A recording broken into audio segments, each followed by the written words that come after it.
Hello and welcome to Pushing Back, Ukraine Daily Brief. As the war enters its 977th day, these are the main developments from the past 24 hours. The update from the General Staff of the Armed Forces of Ukraine. Russia has lost approximately 692,080 troops in Ukraine since the beginning of the war. The number, which has not been independently verified, includes 1,360 casualties over the past day. According to the released Ukrainian figures, Russia lost 9 tanks, 9 armored combat vehicles, 45 artillery systems, 1 multiple launch rocket system, 72 drones, 89 vehicles and 10 pieces of special equipment.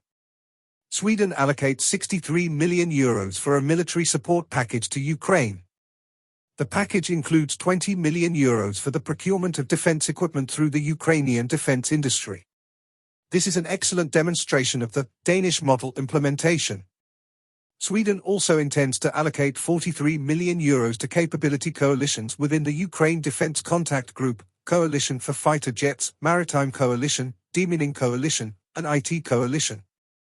The Russians launched 134 combat clashes and carried out 70 airstrikes, including 119 anti-aircraft missiles on the territory of Ukraine. They also used 685 kamikaze drones and carried out 3,800 attacks on the positions of Ukrainian troops and settlements using various types of weapons.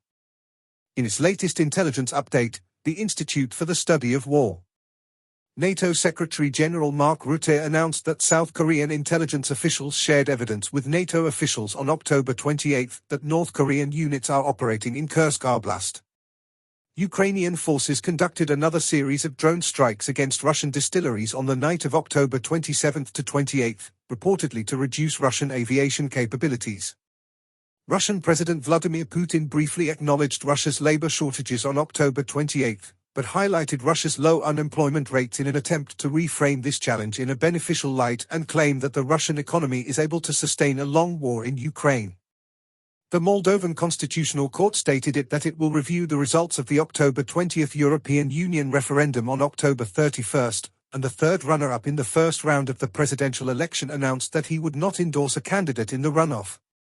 Georgian civil society, opposition, and international election observers continue to reject the results of the 2024 Georgian parliament elections amid a large-scale demonstration in Tbilisi on October 28. Russian forces recently marginally advanced near Kupiansk, southeast of Pokrovsk, and southwest of Donetsk city.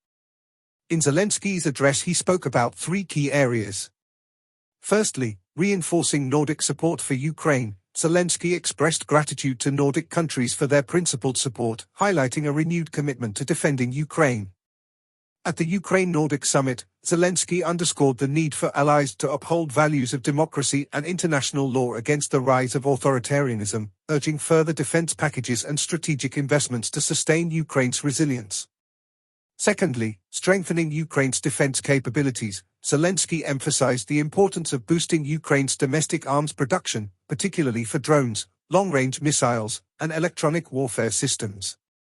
He also called for European nations to expand their own defense manufacturing capabilities and to block Russia's use of shadow fleets, which fund its war efforts, by restricting access to European territorial waters.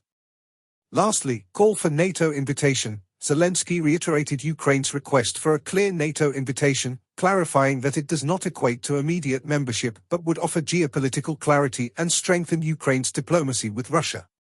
He urged leaders to push for a transparent response to Ukraine's NATO aspirations, marking it as a step toward a united, secure Europe. Thanks for following today's updates. Please don't forget to like and subscribe for more content. We'll return tomorrow with the latest news on the ongoing conflict.